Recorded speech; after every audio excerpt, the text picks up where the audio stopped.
What's going on, peeps? YUNGBLUD is a name that I have heard thrown around the alt space for years now. I never put his music under a microscope like I will today. He is best known for 11 Minutes with Halsey, Parents, Aren't Always Right, and his appearance on MGK and Travis Barker's I Think I'm Okay. He blends alternative rock and hip-hop, addressing serious issues like mental health and politics. Certainly a very loud person, socially and style-wise. How could you not be fascinated with this guy? Well, a lot of people are, but not for good reasons. Over the past few years of following YUNGBLUD, I've noticed he's faced a lot of criticism, especially from music critics who often review his projects negatively, in comparison to his strong fan base who are absolute diehards for this dude and everything he stands for.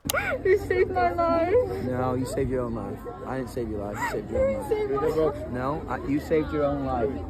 Right? Give it back here. Maybe the music was a soundtrack, but you saved your own life, okay? Just from seeing this video, I completely get it. It's clear that there is a disconnect with this artist that I hope to bridge with this video. I can't tell if the general public respects or hates YUNGBLUD, making him a fit candidate for my series, The Appeal. This series is dedicated to covering controversial or pulverizing musical acts and creators to find out why people enjoy them as much as they do. I'd say he's pretty controversial, we'll get to it, and pulverizing, so this should be a lot of fun. I have no personal bias against this artist. I've enjoyed songs like Teresa and The Freak Show, so I think I will work as a good middleman trying to figure out why each side holds these opinions. So today, I will be deep diving into his wild catalog and inspecting all the elements of this persona to uncover the appeal of YUNGBLUD.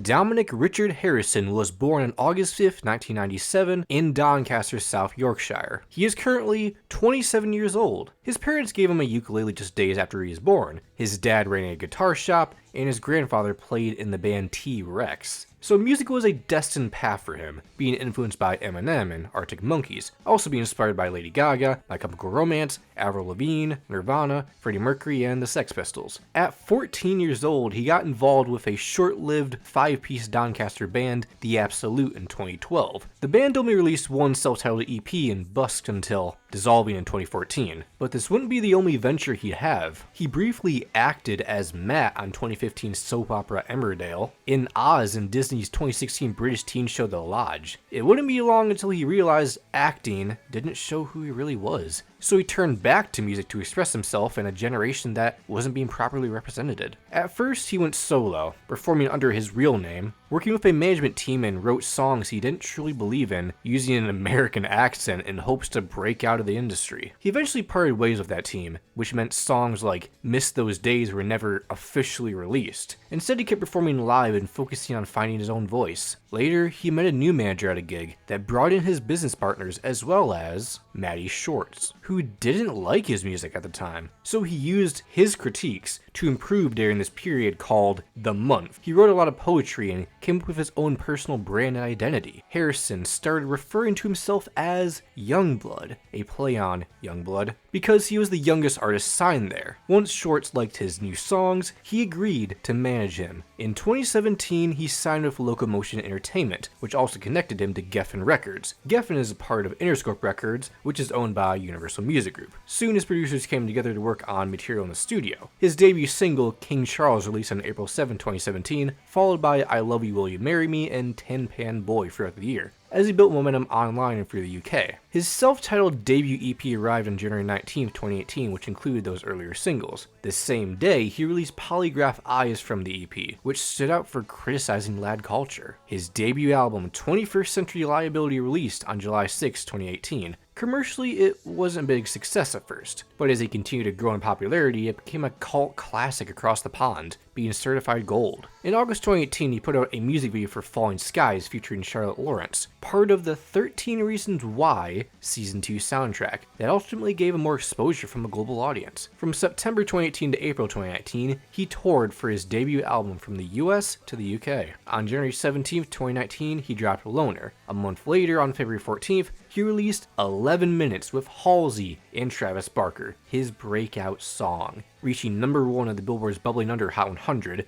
and number 5 on their Hot Rock Songs chart. He also gained more attention because of his connection with Halsey, who discovered him organically and DM'd him to meet at a bar last November. The two ended up dating for a few months. Things blew up quickly after the song came out, and while he had to adjust to fame, he was determined to stay true to himself. He went on the Don't Want to Be a Loner tour from May 3rd to August 31st, 2019, which includes some festival appearances. After a year of planning, he teamed up with Z2 Comics to release a comic book called The Twisted Tales of the Ritalin Club, which came out on May 17th, 2019. To capitalize on his mainstream breakout moment, he released Parents as the lead single for the Underrated Youth EP, released on May 24th. On June 7th, 2019, he teamed up with Machine Gun Kelly and Travis Barker again to release his biggest song to date, I Think I'm Okay, being certified 2 times platinum. In July, he featured in the Fast and Furious Hobbs and Shaw soundtrack and premiered Hope for the Underrated Youth on BBC Radio 1. The next month, Die a Little was released as a part of the second season of 13 Reasons Why. In October 2019, he released Original Me with Dan Reynolds this time from Imagine Dragons. After a brief delay, the Underrated Youth EP officially dropped on October 18th, finishing off the year strong with a Black Bear and Marshmello collaboration Tongue Tied. In anticipation for his follow-up record, he put out a short film, Lonely Together, based around fitting in on December 13th, 2019. Early next year, he was nominated for 4 NME Awards, winning 1 for Best Music Video for Original Me. Unfortunately, we are now entering COVID era, meaning he was forced to cancel his Asia tour and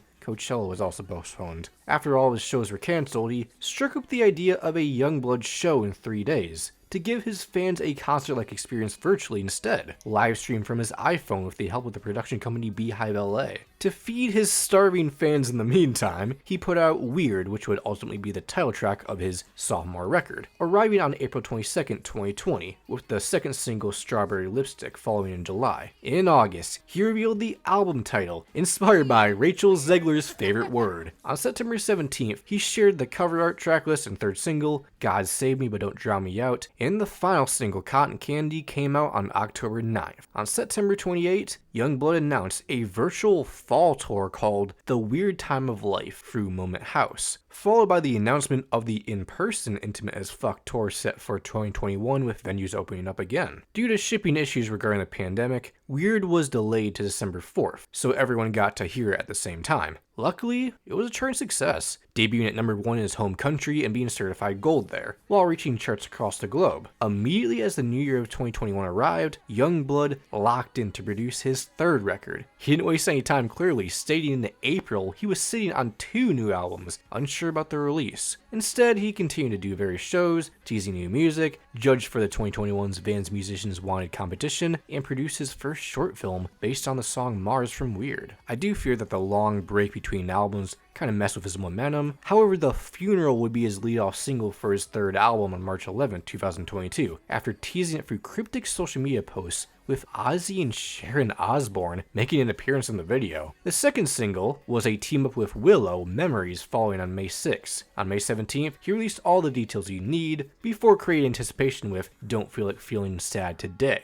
on June 29th. His self-titled 3rd album was released on September 2nd, 2022. It earned an even stronger opening week than his predecessor, beating the fell-off allegations, I guess, earning his 2nd UK number 1, as well as topping Australia, Austria, and Ireland charts. On May 30th, 2023, he started teasing a new song and era by sending fans letters with directions to specific locations in LA, London, and Germany. At each spot, fans found a car spray painted with the word Lowlife and could listen to a preview of the new song eventually released on June 7, 2023. But other than Abyss, that was used as the opening theme for anime series Kaiju number 8 and multiple festival appearances and a tour, YUNGBLUD disappeared following the month of August 2024, which was the hardest year of his life and he needed time to gather himself. But when fans discovered his Instagram had been wiped earlier this year, they knew something was up. The new era kicked off on March 11th, 2025 by posting a photo of himself shirtless in a white room with flowers captioned hello. He posted a similar photo the next day with the caption heaven, and another one the day after with hello again. On March 14th, he announced the 9-minute lead single Hello Heaven Hello, set for release on March 18th. His next effort will be a double album called Idols, with part 1 releasing this month, June 20th, and part 2 coming in October. I After going through his discography, I think this is the best place to start. The man's vocals. They can be a make or break for people, we'll get to it, but I've been mostly surprised by his range. He's obviously got the perfect voice for all things rock or grunge or punk or even metal. Case in point, Love Song. Scratchy and intense. A high-end tenor that is able to adapt to everything he's a part of, making the track either intimate with a soft, whispery delivery on Waiting on the Weekend, It's Quiet in Beverly Hills, and Die for a Night, to explosive and powerful, soaring energy all around on I Love You Will You Marry Me and Dr. Doctor, especially when he lets out a passionate scream like on Hope for the Underrated Youth. He put his heart into this one, you can tell. Machine Gun, Die for the Hype, Super Dead Friends, Tin Pan Boy, and Original Me. A lot of yelling as expected from Dan Reynolds on the latter. Seriously, I pray for that man's throat. It's honestly a lot of fun though, they complement each other well. He truly stands out with gritty edge in the loud instrumentals he usually uses. Even when he's on songs that aren't even technically his, he brings the house down, like his feature on Patience by KSI, which is his best song, and his fantastic cover of the classic I Was Made for Loving You. He sold that song so well he might be Dolph Ziggler. When he is rapping, he'll sometimes have what I call a nasal stick up the ass flow similar to Tyler Joseph and Oliver Tree, spitting syllables at a rapid fire cadence and rhythm sometimes on Ice Cream Man, Fallen Skies, and Acting Like That. I've listened to 21 Pilots for a decade now, so I've grown accustomed to that vocal tone. It could certainly come from the Yorkshire accent that I'm sure will drive people off the wall. While it's distinctive, it often reminds me of Ren Gill, who is Welsh. So as someone who has had friends and watched creators of a European accent in the past, it doesn't bother me at all. In summary, if you don't hate British people, you might like Youngblood's voice.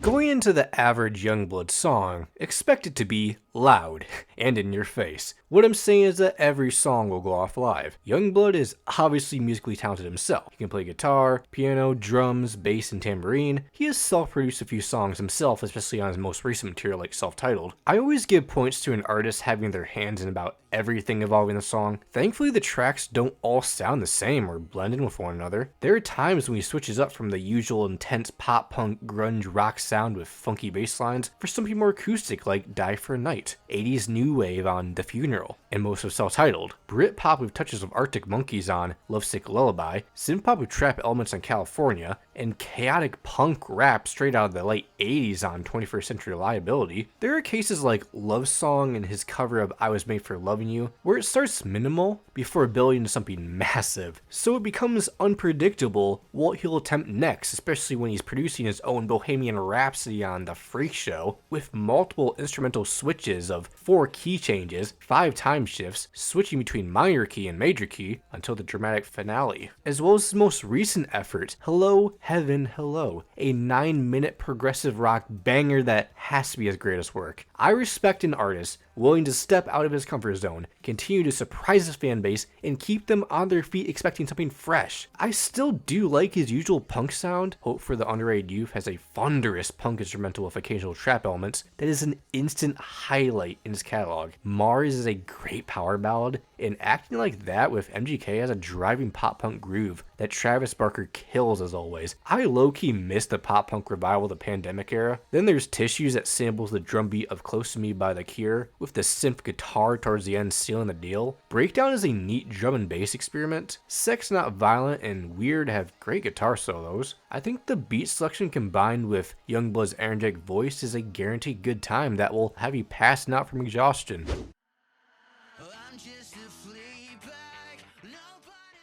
Growing up, Youngblood was a loud, energetic kid, and people often misunderstood him because of it. He was diagnosed with ADHD when he was young, and without proper support, he had trouble in school. He got suspended from awkward school for showing his bum to a math teacher as a dare. He was given Ritalin as a child, but his mom stopped this process as he lost himself. He covers this feeling of being misunderstood, an outcast, and a misfit within his music. Immediately on his first EP is Anarchist, where he finds himself being different from other kids and misunderstood. Growing up in a highly medicated society teaches you that drugs are often used to mask real problems, making it feel you can't truly be yourself without relying on chemical happiness on medication. Psychotic kids discusses his struggles with depression, suicide, and mental illness, and how society, especially adults, treat people like him as if they're crazy just for feeling that way. Feeling hatred towards yourself on Fleabag, not fitting in, and struggling with love that doesn't work out. Not liking people on Loner. Making California a tribute to the state that was the first place to actually treat him like a normal person. Well, that feeling eventually evolves into feeling unsatisfied with California nowadays due to the hungry chase for fame around him on It's Quiet in Beverly Hills. After searching for meaning in places around the world and feeling disconnected, he grounds himself in familiar culture on Lovesick Lullaby, going back to his native roots. A full circle moment, honestly. 21st century liabilities for anyone who feels out of place in this world, full of anxiety, fear, and confusion. Youngblood believes you are not broken or wrong. You just think or act differently and want to be heard. In April 2018, he got 2 black heart tattoos, one on his left middle finger and a broken one on his right. He said the broken heart represents who he was before finding himself, and the full heart shows who he became after. It may not make sense, but the full heart being on his left hand is due to him being left-handed. So there's a lot of appeal to this topic. A lot of people in this world feel like they're incredibly different from one another. They don't fit in with other kids, whether it's a lack of social skills like me or struggles with their mental health.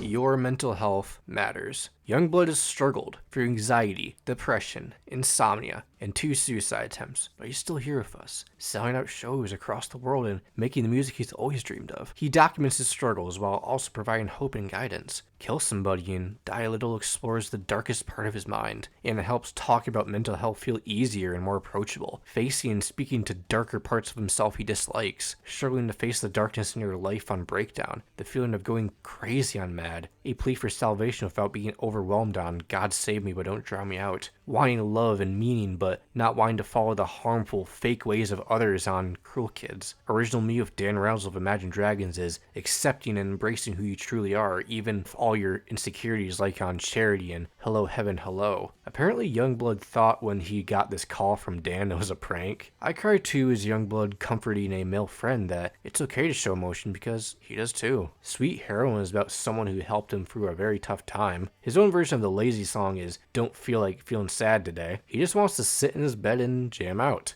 In comparison to wanting to bury bad memories in your head on Memories with Willow, then his evolving take on love can be seen through Love Song, once seen as abusive due to his parents' abusive marriage, to falling for Halsey, who shows him how love should be. Even though love makes him fragile, he promises not to change and let her down. Finally, The Funeral talks mental health and thoughts of suicide, while feeling confused in life on Weird, where nothing makes sense but it's gonna be alright. That's a good message. It may not look good for you right now, but I guarantee if you stay strong, everything will work out. You have a purpose in this world. Don't let any voices inside or outside tell you any different. You matter. You need to exist.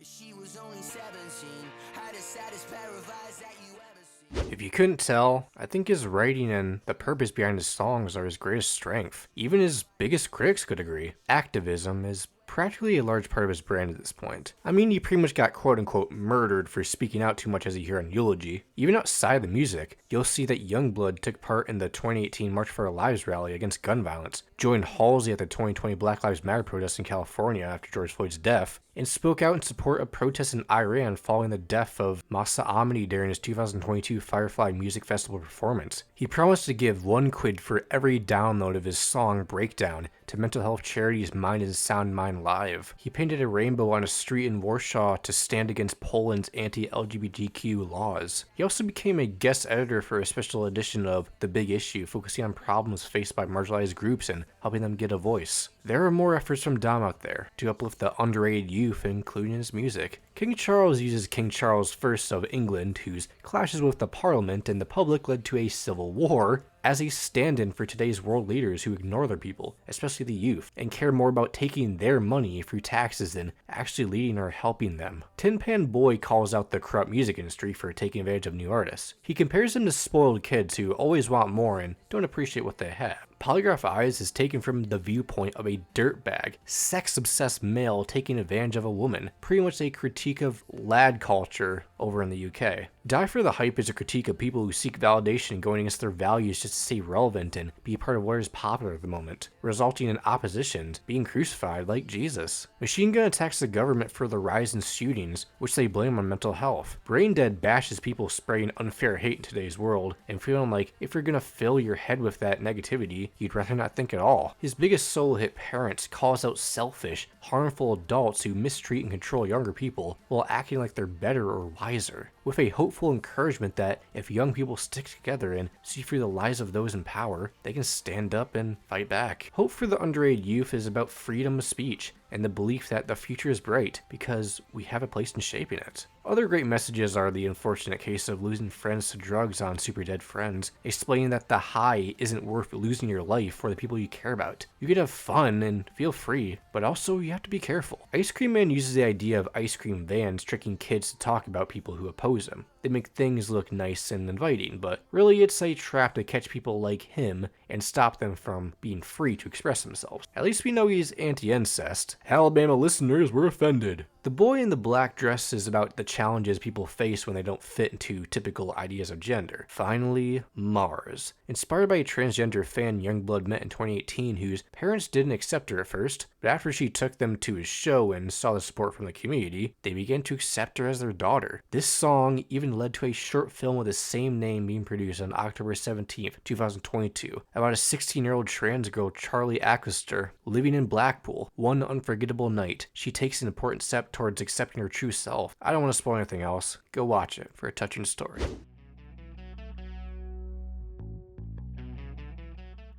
To finish the writing portion of this video, I wanted to highlight the instances of storytelling he does that are attention grabbing, emotionally gripping, and really pull on the heartstrings. I Love You, Will You Marry Me depicts how simple, heartfelt actions can be turned into products or marketing, while the real people behind them are forgotten. It's inspired by a true event near Dominic's hometown, where a man spray painted, "I love you, will you marry me" on a bridge in Steffield. The message became famous and was used by companies and celebrities, but the real story is sad. The man ended up homeless, and the woman he loved passed away a few years later. Next, he's having his heart broken so badly on casual sabotage that now he keeps ruining things for himself, unable to love again because of the pain. Teresa is inspired by an Instagram DM from a fan saying his music and community helped her cope with her boyfriend passing away, seeing how much his music connected with his fans. Cotton Candy and Sex Not Violence focuses on the connection, trust, and joy sex brings, using it as a metaphor to show that love is stronger than hate. Strawberry Lipstick focuses on a harmful relationship where his partner hurts and tricks him while saying they love him, showing how love can be easily used against someone who doesn't realize it. Fallen Skies describes an apocalypse where all humans will be wiped out. Despite this, the couple chooses to stay together until the world ends. Lastly, the pop-punk duet with Halsey, 11 Minutes, features two people who are perfect for each other, but split up to follow society's focus on money, power, and success over love. Years later, they plan to reunite, but the girl dies in a car crash on her way to meet him. A true story going through the 5 stages of grief, seeing how those final 11 minutes haunt him forever. We don't realize what we truly value until it's gone. Pretty good chemistry. No wonder they became a couple.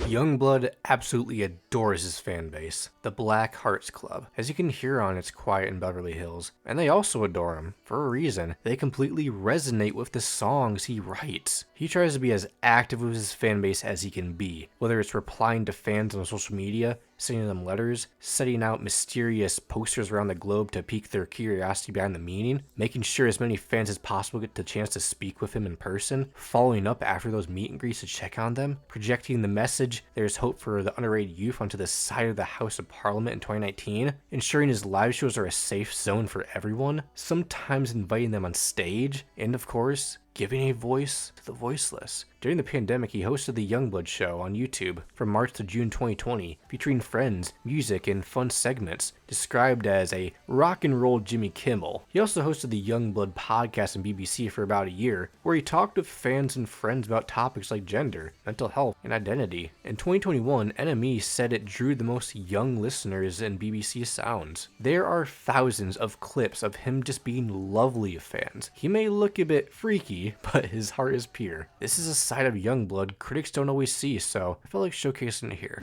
I fucking love each and every one of you so fucking much, man. Lastly, I wanted to talk about the visuals and style of YUNGBLUD that is certainly intriguing to many. You'll find social media pages dedicated to his outfits. It's a mix of many things: rebellious, unapologetic, bold, colorful, edgy, chaotic. All terms that also describe his music. He doesn't care if he's wearing something more feminine or masculine, if his hair is all messy and can't decide what color to dye it. Whatever looks good on YUNGBLUD looks good on YUNGBLUD. It's unpredictable, but it all matches his image that fans look up to. They want to have fashion choices as brave as his, embracing his status as this social outcast while inspiring other outcasts. As for his music videos and artwork, there's quite an emo punk aesthetic to it all. They can aim from theatrical to grungy to rebellious to vulnerable. His first videos had no budget, making them DIY, raw, and guerrilla style. The 21st century liability era goes into a mainstream appealing direction here sound-wise after finding more success, using symbolic and dreamlike imagery throughout with old-fashioned photograph techniques used to show today's issues. Striking retro visuals inspired by UK punk style is displayed through the Weird era, with the self-titled era being told through goth-style visuals, mostly black and white, tackling themes of identity and legacy, exploring who he is, where he goes full synthwave. His latest era is currently being seen in black and white as well, but not in a goth way, almost like a old school British aesthetic going on here. Either way, it's all charming, and I like how each era has its own color scheme and themes to make each stand out on their own. It's a shame music videos are not viewed as highly as they used to. Most mainstream acts don't even make ends meet with these nowadays. Glad YUNGBLUD still cares enough. It's extra work, but also well appreciated in the long run by fans.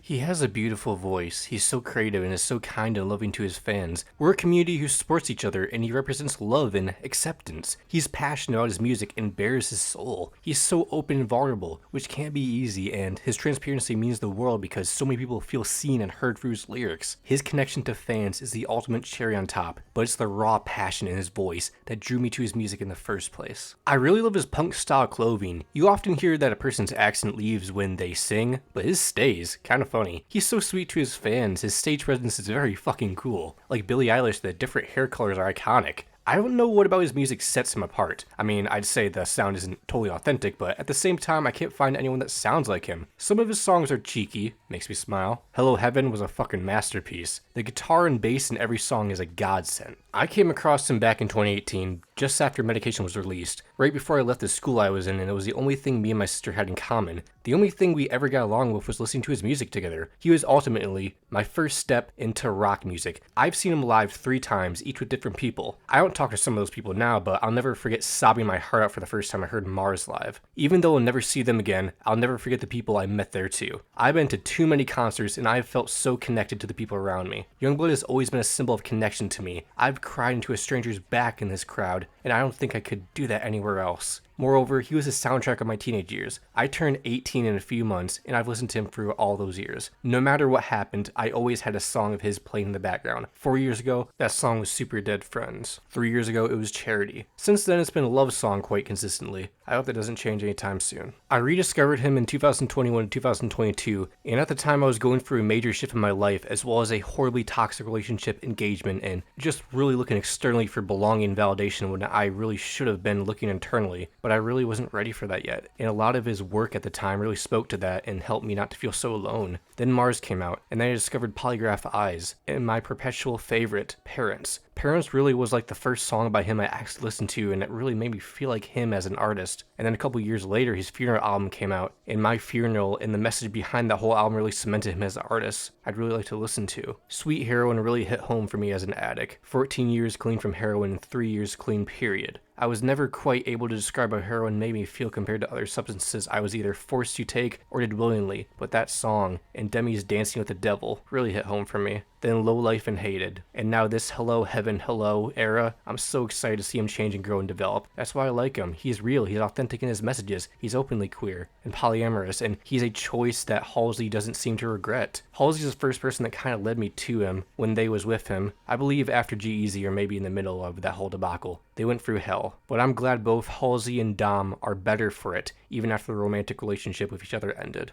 As a 33-year-old woman who grew up a mosher with baggy t-shirts, slit-knot hoodies, and baggy jeans, I grew up. I started forgetting who I was and started trying to fit in with people, even though I know I'm not normal. COVID was a massive turning point within me because I was allowed to work from home, and then when it ended, I was expected to go back to the office again because surely you miss being sociable. I've always been an introvert, but COVID made me more so. I was really anxious, and still am, about having a polite conversation with people. I'm not antisocial, but I pick and choose who I want to talk to, and people at work aren't those people. When I found YUNGBLUD, I felt like I had someone who I could relate to. He explained things that I didn't know how to explain. His music made me walk with my head held high for the first time in years. It was empowering. Even though I only found him at the beginning of this year, I've gone through all of his music and interviews, and the feelings he felt when he wrote each album correlate with my feelings growing up. Now that he's grown, I'm grown, and I'm along on this journey with him. He gives me confidence because at the end of the day, I'm still that child with the baggy jeans and no self-confidence in a world full of adults in suits. I never felt an affinity to a musician before YUNGBLUD, but now I will fight anyone that will try to tear down his character. Fair enough if you don't like his music, but he as a person is just a lovely, down-to-earth bloke. Oh, and YUNGBLUD made me realize that I probably have ADHD, so now I'm in the process of figuring that out at my old age.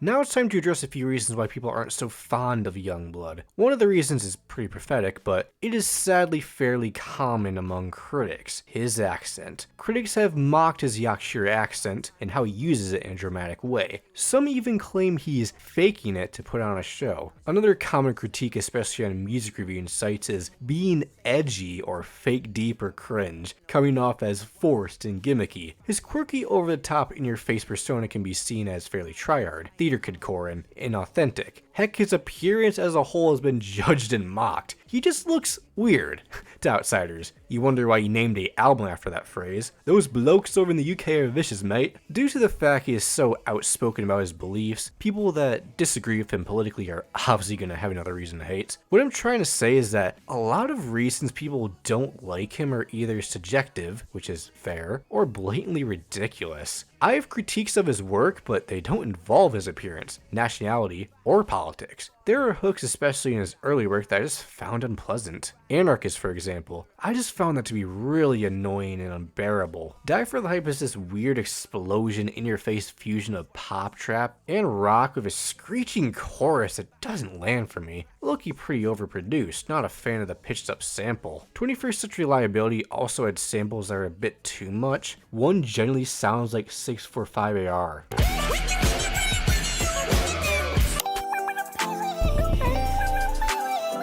Dr. Doctor is depressing electropop with a questionable drop of trap percussion on the hook. Could be good FIFA music though. Medication Ice Cream Man had too much going on layering wise. Almost reminds me of like an AGR song if they were British. I Cry Too has too much autotune as well. I don't know, whenever he tries to make something less in your face, it is typically executed well. He's a talented vocalist, I just think he goes over the top sometimes. Combining this many styles can work out, but sometimes it leads to a huge mess. Other than that, musically I didn't have as much as a problem with YUNGBLUD as I thought I would. I'd even say that Weird, despite the chaos of it all, is a really good album. There's a crazed charm within this record. On to topics mostly outside of his music, yeah, I guess pretty nasty. He's been criticized for being a part of the 13 Reasons Why soundtrack for allegedly making anxiety look appealing. YUNGBLUD defended this show, believing the show brings attention to a topic people usually don't talk about. And then there's the people that accuse him of using mental health struggles to promote and sell his music to be seen as woke or relatable, however that works. Others online accused him of queerbaiting in 2020 because he didn't label his sexuality and often kiss his guitarist during shows, but over a year later he came out as pansexual. During the pandemic, he got hate for sometimes not wearing a mask or being near fans. On August 5th of that same year, he celebrated his birthday with a Harry Potter themed party, later tweeting that he liked the series but disagreed with its author J.K. Rowling due to her takes on trans people. He ended the post with the hashtag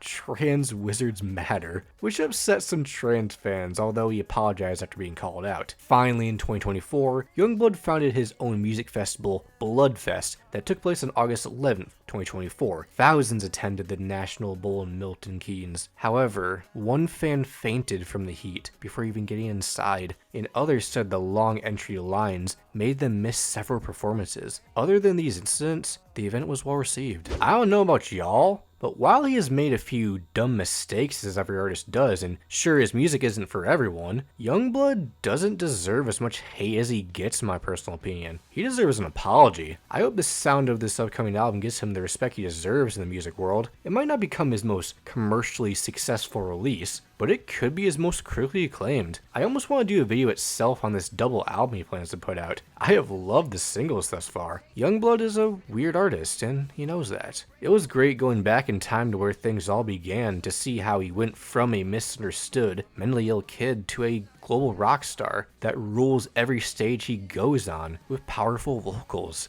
I admire his dedication to spreading messages of activism, mental health, and telling clever stories while supporting his fanbase in wholesome ways, creating a brand for himself that isn't for everyone, but that's okay. He may not be for everyone, but he's exactly what some people need. I can respect that, and I hope you do. Give him a chance with fresh ears. I'm sure you'll find something that surprises you. If you enjoyed this video and want to see more like it, like and subscribe for more base content. I'll see you on the next one. Make sure to love all, and peace.